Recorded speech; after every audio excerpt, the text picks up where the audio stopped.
like to explain you the push-pull force detection system EC.P for igus energy chains.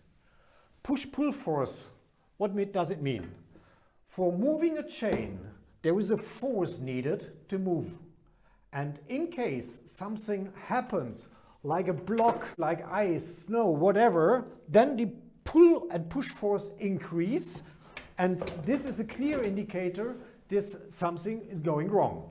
And for that, we developed the EC.P push-pull force detection system. And this consists mainly on a sensor unit which is measuring the push-pull force continuously between the moving arm and the chain. And this information about the push-pull force will be transmitted to this device, which is installed in the cabinet.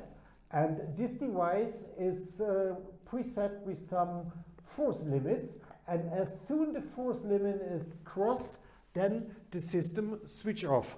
I would like to explain it here by hand. So now I pull, and now the force is over the given limit, and the module is released, and the PLC will stop the machine.